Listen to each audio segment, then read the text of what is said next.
예, 제가 네, 네, 아주 간단하게 서너 가지만 말씀드리도록 하겠습니다. 거꾸로 제가 말씀을 드리면 이거는 사족인데요. 스위스가 미국으로부터 양원제를 벤치마킹했다 이렇게 말씀하셨는데, 그런데 이 스위스는 제가 안성호 원장님에게 배운 바로 의회에서 뭔가를 결정을 하면 그게 국민들이 5만 명인가? 소명만 하면은 바로 국민투표로 넘어온다. 이렇게 안 원장님께서 설명을 하신 걸 제가 틀리지 않다면 알고 있는데, 그렇다면 이 스위스는 양원제도 하고 끝낼 게 아니라 양원제 위에 국민들의 결정권이 존재한다. 그래서 국민이 양원을 컨트롤하고 있다. 이 말씀까지 해주셔야 될 것 같아요. 근데 우리나라에서 위정자들은 절대로 국민들에게 국민투표권을 주려고 하지를 않아요. 지금 민주당도 마찬가지고요. 그래서 그냥 이렇게 넘어갈 문제는 아니다 하는 말씀 드리고, 그 다음에 굉장히 중요한 것이 민주정의 성격 규정에 대해서 안 원장님께서 이것은 대통령식 선제나 간선제냐는 절차가 아니라 정치체제 전반에 미치는 영향에 의해서 민주적 여부가 결정돼야 된다 이런 말씀을 하셨는데, 이것은 대단히 큰 오류가 아닌가 이런 생각을 해요. 왜냐하면 민주라는 것은 민중이 결정하는 하나의 형식을, 절차를 얘기하는 것이고, 민중이 어떤 결정을 하는가 하는 내용이 우선적으로 들어가지 않거든요. 그래서 잘 알려진 예지만 고대 그리스에서는 민중이 뽑는데 추첨을 했어요. 이유는 뭐냐? 모든 사람은 동등하고 그 일정 특정인에게 권력을 집중시키지 않는다. 그러니 뭐 연습을 해가지고 뭐 잘하라 이런 게 아니라 모든 사람을 동등하게 보고, 다만 그들이 가장 경계한 것은 권력의 오남용이었어요. 그런데 금방도 말씀하시면서 뭐 10년, 12년 이렇게 스위스 같은 경우에도 이 대연정을 하면서 어떤 기회를 준다 이렇게 말씀하셨는데, 그 스위스에서는 뭐 분권이 잘 돼 있고 하기 때문에 권력 견제 여기에 대해서는 크게 걱정을 안 해도 되는 모양이죠. 그러니 어, 이 민주적 정당성은 내용이 아니라 바로 절차에서 나오고, 그 절차를 어떻게 할 것인가는 민중이 결정한다. 추첨으로 할 건지 직선으로 할 건지. 그래서 이와 관련해서 우리나라의 특수성은 식민지 시대 그리고 연이은 독재 정부를 거쳐서 중앙 정부가 너무나 비대해 있다 하는 것이고요. 그리고 이 의회와 관련해서 의회 독재인데요. 대통령뿐이 아니라 중앙 권력이 독재화되어 있는데, 제가 간단하게 말씀을 드리면 고대 그리스의 의회는 절대로 결정기관이 아니었습니다. 그래서 뭘 했냐면 민회에서 결정하는 걸 시행하는 시행기관이었고요.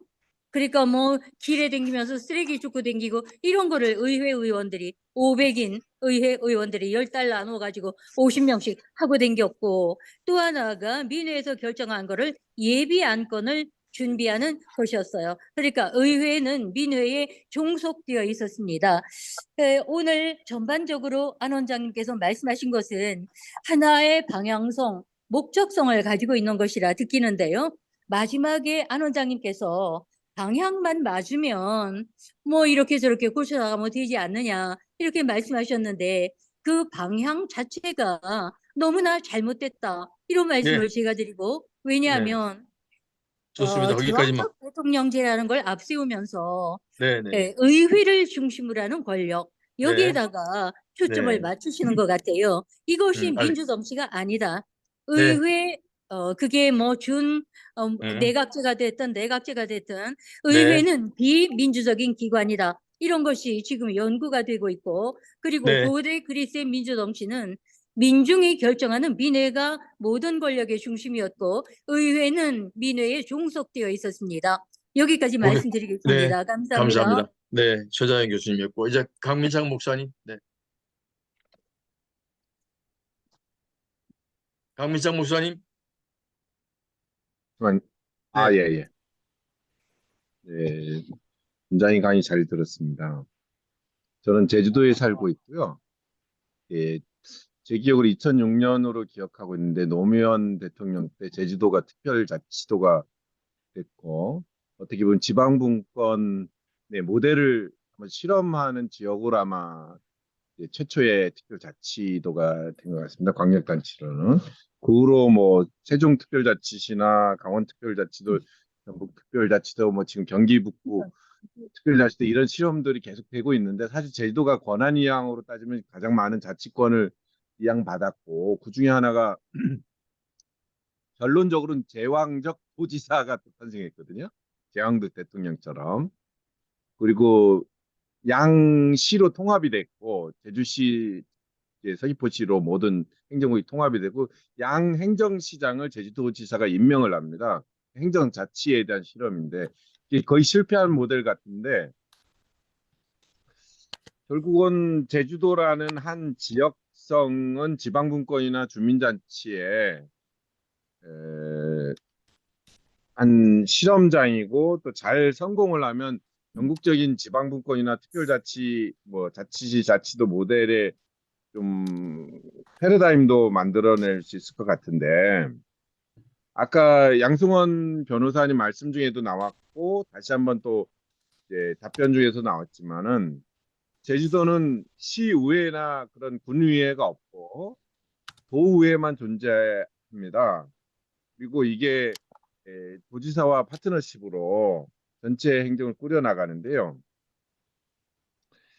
이제 제주도의 미래가 어떤 전국적인 패러다임을 추동할 수 있는 역할이라고 만약 상상한다 그러면은 어, 일종의 양원제 형태로 도의회가 있고 또는 지금 행정체제 개편을 통해서 3개 시로 나누려고 다시 법인격의 시를 다시 복구하려는 시도가 있는데 3개 시로 된다면 시의회 뭐 형태가 될 수도 있고요. 제 말씀은 이런 도의회와 시민의회, 직접민주주의 형태 시민의회의 양원제 시스템의 실험 지역이 될 수 있는 잠재력을 갖고 있다고 저는 생각을 하는데 그런 거에 대한 분권과 지방자치에 대한 모델로 한번 의견을 좀 듣고 싶은 말씀이 하나 있고 우리 더욱더 나아가서 이제 3개 시든 제주도 전체 형태에서의 분권이든 간에 궁극적으로 마을자치까지 가는 읍면동자치나 마을자치까지 가는 굳이 말하면 마을공화국 폴리스 민주주의의 마을 단위까지 가는 그 모델로 진화돼야 되지 않느냐는 제 개인적인 소견이 있거든요. 일종 마을의 재발견, 또 마을 자치와 마을 돌봄이나 이런 예산권이나 마을 기금을 가진 자치적인 힘들이 생겨나야 실은 제 한국 전체의 과제이긴 하지만 지방 소멸, 마을 소멸, 초고령 사회, 저출생률, 뭐 폐교나 이런 그 농어촌의 마을 소멸 위기 이런 거를 대응할 수 있는 힘이 구축될 거라고 보기 때문에 이건 단순한 아이디어가 아니라 어떻게 보면 대한민국의 미래가 마을 자치까지 가야 된다는 당위성도 저는 갖고 있다고 생각을 하는데 이런 의견에 대한 어떤 생각 갖고 계신지 좀 여쭙습니다. 예, 네, 네, 제주도와 고맙습니다. 관련해서. 네, 네. 자, 두 분이 말씀 주셨고요. 최수일 이사장님 한 말씀 주시겠습니까?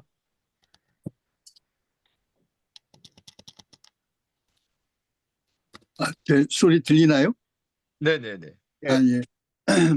저는 이제 권력 구조 개편만이 아니라 아까 이제 분권이라든지 자치 그리고 어떤 제도 아래서건 권력이 상호 비판되고 견제될 수 있는 그 장치 제도적 장치를 하는 것과 같이 권력 구조 개편안이 이제 논의가 되어야 한다고 생각합니다. 특히 이제 요즘 같은 경우에 이 아까 누가 얘기한 것처럼 사법부가 행정부의 수하기관처럼 이렇게 예속되는 현실만이 아니라 그 언론이 제 기능을 하지 않는 것도 매우 중요한 그 제도적 견제 장치의 하나인 언론 자체가 양극화되거나 아니면은 뭐 그 매우 편파적이고 극단화되는 것도 상당히 심각한 문제이기 때문에 그 민주주의에 대해서 논의할 경우에 이제 지나치게 그 권력 구조 개편 뭐 양원제든 내각제, 대통령제 이게 논의가 이제 그쪽으로 자꾸 가는 것보다는 왜냐하면 그렇게 가면 어쨌든 어느 권력 집단이든 자기에게 유리한 쪽으로 이제 뭐라 할까 개헌을 권력 구조 개편 개헌을 하려고 할 것이기 때문에 오히려 그 뭐 아주 구체적인 예를 들면 그 이제 예를 들면 검찰 개혁 이것도 이제 진정한 의미에서의 지방 검찰총장도 직선제를 한다든지 뭐 경찰서장도 직선제 주민들이 그 각 지역에서 직선제로 선출을 한다든지 그리고 뭐 탄핵 외에 혹은 뭐 자발적 하야 외에 대통령제 안에서 대통령의 책임을 물을 수 있는 뭐 그 다른 어떤 다양한 길을 여는 것도 함께 그 어떤 방식이 있는지 좀 의견을 들었으면 좋겠습니다. 네, 감사합니다. 자, 다른 분 좀, 네, 이두영 원장님, 네. 어, 뭐 오늘 이제 논의에 대해서 이렇게 했으면 하는 좀 제안을 좀 드립니다. 안성호 원장님께서 뭐 그동안에 저희들하고 같이 이 자치분권 또 국민주권을 강화하는 그런 정치개혁이나 헌법개정 운동을 계속 쭉 해오셨기 때문에 기본적으로 주민자치 우리가 읍면동 그 주민자치를 하는 문제 그다음에 보충성의 원칙에 입각한 연방제 수준의 지방분권 어, 이런 문제들은 기본적으로 저는 같이 가고 있다 이렇게 좀 전제를 좀 하고 또 집정민주제의 경우에는 국민이 권력을 통제할 수 있는 수준의 예, 국가 중대사를 좀 결정할 수 있도록 그래서 국민발안제, 국민투표제, 그리고 국민소환제, 또 사법개혁을 위한 뭐 기소 배심제라든가 기소 그 배심 재판제 뭐 이런 문제들에 대해서는 뭐 전부 같이 저는 공감하고 같은 생각이다라는 것을 좀 놓고서 제왕적 대통령제를 그러면 어떻게 우리가 개혁해야 될 것인가 그 대안은 뭐냐 뭐 이런 논의로 가야 되지 않겠나 하는 지금 생각입니다. 뭐 저희 기본적으로 저는 그 안성호 원장님의 발제 내용에 대해서 뭐 다른 적이는 없습니다. 다만 그동안에 우리가 사실은 아까 제가 말씀드린 어, 정부 형태, 중앙의 권력 구조 개편 문제를 뺀 나머지 부분, 우리가 국민적으로 공감하고 합의 가능한 부분들을 먼저 개혁하고 또 개헌해야 되는 거 아니냐. 근데 이제 정치권에서 첨예하게 대립하고 있는 권력 구조 개편 문제, 이 문제에 대해서까지 사실은 그동안에 넓혀오진 않았었습니다. 다만 그냥 원칙적으로 제왕적 대통령제를 우리가 개혁해야 된다. 뭐 이렇게까지만 우리가 얘기를 하면서 어, 지금까지 왔는데 구체적으로 이제 사실은 뭐 준의회제를 좀 제안을 좀 해주신 거거든요. 뭐 이러다 보니까 앞서도 많은 분들이 뭐 지적을 좀 해주신 것처럼 또 우려를 하신 것처럼 어, 중앙 정치권이 지금 가장 뜨거운 감자로 얘기하고 있는 권력구조 개편 문제 이 문제에 대해서 사실은 어, 이게 논쟁이 붙고 또 이슈화되고 갈 경우에 사실은 앞서 말씀드린 뭐 주민자치라든가 집정민주제라든가 자치분권 뭐 이런 문제들 부분들이 또 다시 밀려가는 건 아닌가. 또 그러면 정치개혁이나 개헌이나 이것은 또 어려워지는 거 아닌가. 이 우려가 사실은 뭐 저도 가질 수밖에 없을 것 같다는 말씀을 드리고요. 어쨌든 그래서 저도 좀 말씀을 좀 드린 것은 어, 이 준내각제 부분들이 좀 충분히 논의할 가치가 있고 저는 매우 그 중요한 방향이다라는 생각은 갖습니다. 다만 이 부분에 대해서 어쨌든 대통령제에 대한 그 제왕적 대통령제에 대한 개혁 뭐 이것을 위해서 어쨌든 광범위한 논의와 또 네, 토론과 논쟁과 이런 것들 네, 통해서 국민적 공감대 형성이 돼야 되는 거 음, 아닌가 네, 하는 그런 말씀을 드립니다. 네, 감사합니다. 또 다른 분 있으실까요? 김혜승 교수님 한 말씀 네, 주실래요? 안녕하세요. 네네, 안녕하세요. 네네. 제가 죄송합니다. 늦게 들어왔고요. 아니요, 김혜승 어, 교수님 한 말씀 주십시오. 네. 제 김혜순 목소리가 교수님은 이제 들립니까? 독일의 제 독일에 있습니다. 대학 교수도 하셨습니다. 우리 한국학과 교수도 하셨고요. 지금 유라시아 통합, 평화 통합 쪽으로 일을 하고 계십니다. 김혜순 교수님 한 말씀 주시죠. 네, 네, 제가 얘기하는 게 목소리가 들립니까? 네네, 네. 안녕하세요. 제가 늦게 들어와서 죄송합니다. 시차 관계로 지금 제가 좀 혼란스러운 상태에 있어가지고 강의 좀 늦게 들어왔습니다. 죄송합니다. 그래서 전체 얘기를 못 들었고요. 제가 듣는 그 분야는 주로 아까 얘기하신 국회 양원제, 준의원제에 대해서 말씀하시는 게 저에게는 많이 와닿고요. 그 이유 중에 하나는 제가 독일 이 정치제도를 공부를 하고 있고 또 이에 대해서 얼마 전에 발표를 했어요. 그래서 우리 저기 강 원장님하고 나눌 얘기가 많을 것 같습니다. 이제 그런 의미에서 언제 다시 한번 기회가 되면 만나서 네네, 논의 드리기로 하고요. 네네, 오늘은 그냥 그 참여하는 거로 의의를 보내고 네네. 싶습니다. 감사합니다. 감사합니다. 우리 김혜순 교수님께서도 내년 학술 대회 때 국제분과에서 EU 통합, EU와 국제관계 쪽으로 발표를 해주시고 우리 줌 강좌에서도 강의를 해주실 것입니다. 다른 분 질문이 없으시면 제가 하나 이렇게 말씀을 드려볼게요. 그러니까 아까 저는 최자영 교수님 하신 말씀을 다시 한번 좀 끄집어 내고 싶은데요. 그러니까 이제 저는 이제 정치학자가 아닌 입장에서 정치 사상사를 공부한 사람으로서 이제 아리스토텔레스가 정치 체제를 구분할 때 뭐 1인이 통치하는 체제, 소수가 통치하는 체제, 다수가 통치하는 체제. 1인이 이제 군주정과 참주정, 다수가 귀족정과 가두정. 그다음에 이제 소수가 귀족정과 가두정, 다수가 이제 민주정과 폴리테이아 이런 표현을 썼는데요.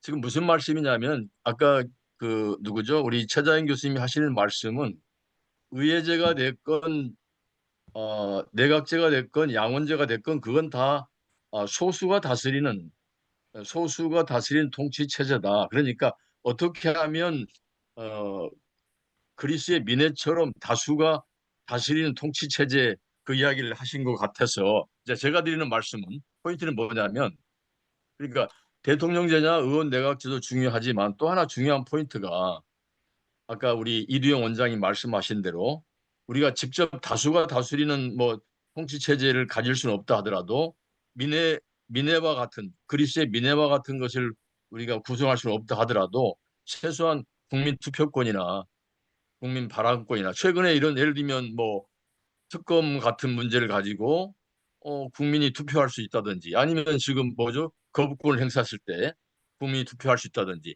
왜 사법부에다가만 헌법재판소에다만 맡기냐는 거죠.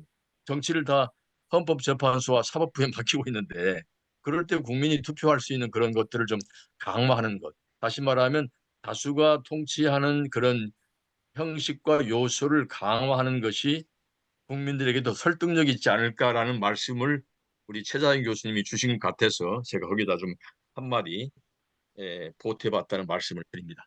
자, 다른 질문 없으면 두 번째 질문은 이 정도로 할게요. 김태평 선생님 혹시 질문하실 수 있을까요?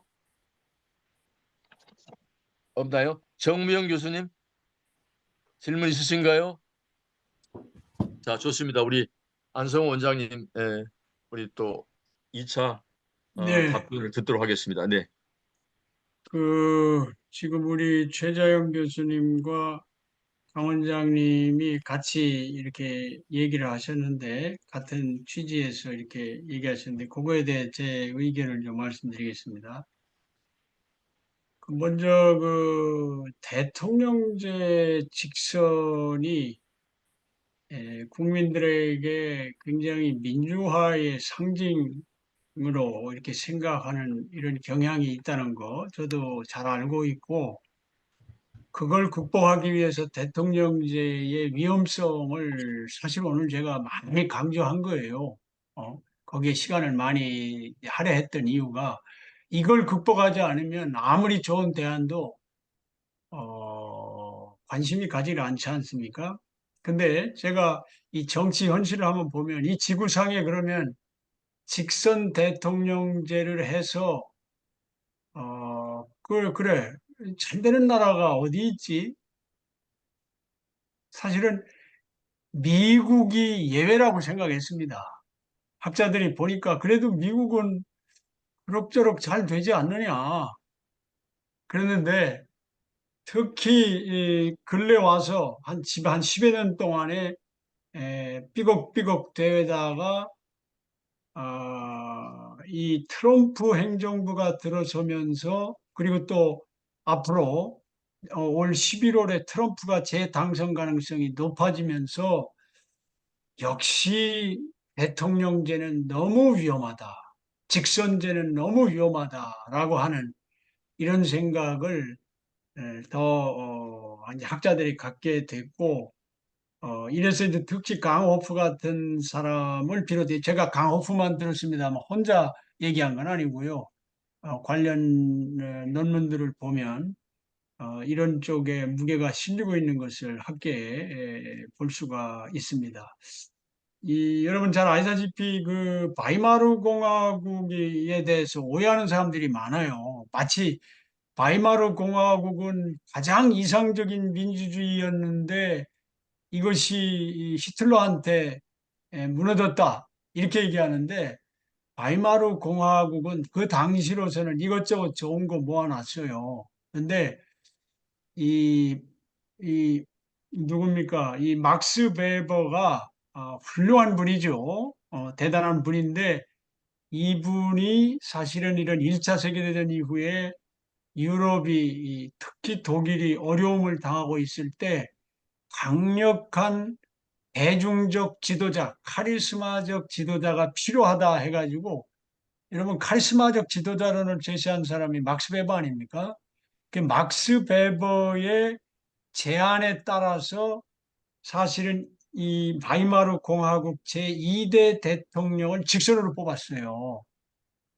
근데 이게 힌덴부르크가 이제 대통령이 돼서 직선 대통령이 막강한 권한을 가지고 이 위기를 돌파하길 바랬는데 그것이 실패했습니다. 잘 안 되더라는 거예요. 오히려 히틀러를 총리로 기용하면서 결국에는 이 히틀러가 독재로 가는 길을 도와주는 역할을 했다.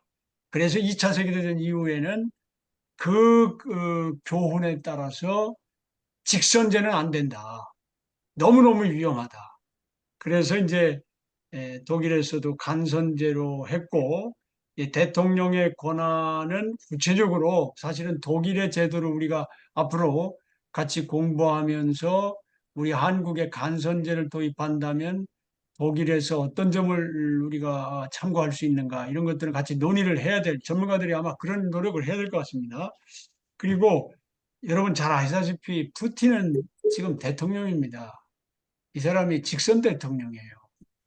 지금 30여 년째 지금 하고 있고 죽을 때까지 하려고 하지 않습니까? 튀르키예도 대통령이 직선 대통령입니다. 왜 이 사람들이 이렇게 독재를 할까요? 독재는 위험하다 하는 겁니다. 제가 위험하다는 얘기는 독재는 악이다라고 얘기를 하지는 않아요. 우리가 이 말년에 한 명 정도는 왕 중에도 세종대왕 같은 분은 나옵니다. 근데 일반적으로 인간의 성정을 가지고 있는 존재로서는 이 신과 같은 이런 이 왕은 선거로 뽑든 뭐 하든 직선해 놓으면은 이거는 감당하기 어렵다라고 하는 것이 이 고대 이 이스라엘 아까 제가 말씀드렸죠. 사무엘상에 나오는 얘기도 그렇고 또 오늘날의 수많은 그 연구를 통해서 경험을 통해서 교훈이다. 그래서 직선제는 위험하다. 이런 얘기입니다.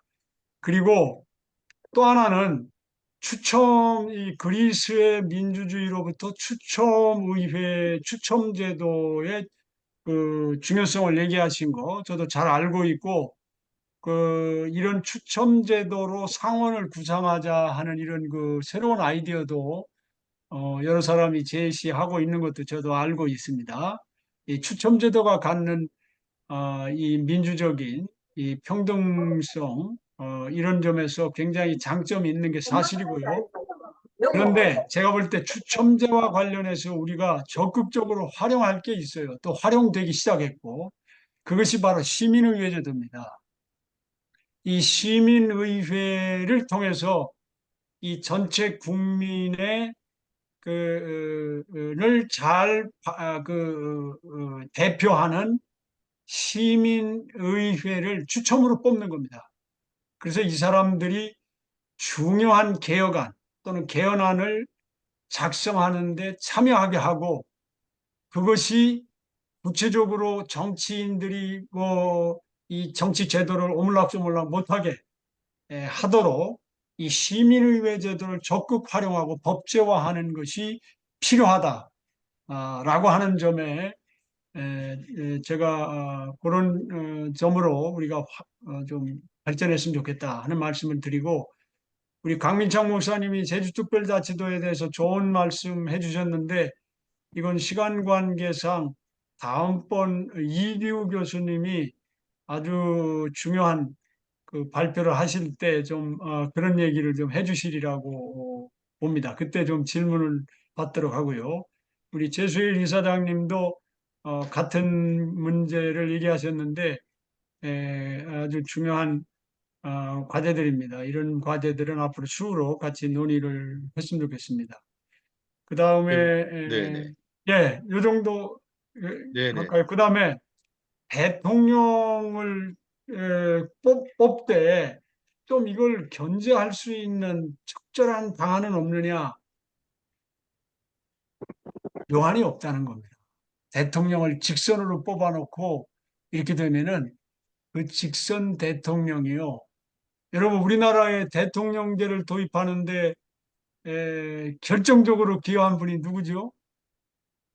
이승만 대통령, 이승만 박사입니다. 대통령이 뭐 된다는 게 확실했어요. 프린스턴 대학에서 박사학위를 딱 받고 보니까 그다음 지금도 프린스턴 대학에서 박사학위 받으면 사람들이 스펙이 좋아가지고 다 찍어주려고 하는 판에 지금부터 100년 전에 그 박사를 받고 윌슨 대통령의 제자였으니 뭐 말할 필요가 없죠. 그러니까 사실은 그 안창호 선생을 비롯해서 상해 임시정부에서 내각제 안을 제시하고 국무총리를 임명했는데 미국에서 우리 한국에 오기도 전에 명함에다가 프레지던트 대통령이라고 찍어 다녔어요. 그래서 신채호 씨 같은 경우에는 이승만 뭐 욕을 뭐 바가지로 했는데, 어쨌든 이승만 박사가 또 해방 이후에도 유진호 박사의 간곡한 만류 그리고 국회의원들의 설득에도 아랑곳하지 않고 이승만 박사가 그럼 나 대통령 안 한다 이렇게 가지고 대통령 했지 않습니까? 직선 대통령을 원래는 간선으로 했어요. 그게 내각제의 흔적입니다. 그러다가 그 52년도에 이제 직선제로 바꿨는데 그 이후에 독재하다가 쫓겨나서 망명해가지고 쓸쓸한 삶을 살다 죽었지 않습니까? 자, 그 다음에 대통령 도입한 사람이 누굽니까? 부활한 사람이 박정희입니다. 그 다음에 대통령을 또 꿈꾸다가 체육관 대통령을 개성한 사람이 누굽니까? 전두환입니다. 이 대통령제가요, 이 독재가들, 그래서 대통령제는 너무 위험하다는 거예요. 뭐 우리나라만이 아니라 라틴 아메리카나 아프리카나 아시아나 어느 나라든 대통령제 하는 나라 치고 잘하는 나라가 거의 없더라. 너무 불안하고 위험하다. 이런 깨달음 때문에 경험적인 체험 때문에 대통령제 계획의 대안을 찾는 것이고, 그러다 그동안에 내각제가 부각이 됐는데, 내각제도 이런 약점이 있으니 그 대안으로 유력하게 제시한 것 중에 하나가 오늘 제가 발표한 준의회제라고 하는 제도고, 제가 볼 때는 우리가 대통령제 개혁을 얘기하면서 이 논의를 반드시 좀 해야 되겠다, 할 필요가 있다. 그래서 오늘 이런 제안의 말씀을 드렸고 드렸습니다. 감사합니다. 네네. 자, 감사합니다. 우리 안성 원장님이셨고요. 준의회제, 결국은 영국의 내각제와 다른, 그러니까 행정부의 권력과 입법부의 권력이 통합되어 있는 내각제와 달리 준의회제라고 하는 것은 이제 강한 양원제, 상원과 양원을 직선하는 그런 강한 양원제에 초점을 두시고 대통령의 문제점들을 말씀 주신 것 같아요. 오늘 정말 좋은 시간이 됐고요. 벌써 9시 55분이 됐습니다. 질문을 또 좀 더 하고 싶으신 분이 계시겠지만 좀 시간 관계상 질문을 좀 받을 수 없고 그냥 인사만 좀 하시죠. 우리 허인혜 대표님 들어오셨네요. 반갑습니다. 네, 반갑습니다. 네, 조명철 교수님도 인사만 하셔도 되는데 김태평님 감사드리고요. 홍현님하고 연대님이 들어오셨네요. 아무튼 늦은 시간 함께 해주셔서 감사하는 말씀을 드리겠습니다. 다음 시간 반갑습니다. 네, 네, 다음 시간 안내 공지를 좀 드리도록 할게요. 다음 시간 안내 공지입니다. 다음 시간은 여기 계신 이기우 교수님께서 연방제적 지방 분권 그리고 직접 민주제 이런 주제로 지방 분권 문제를 좀 이기우 교수님께서 강의를 주실 겁니다. 아까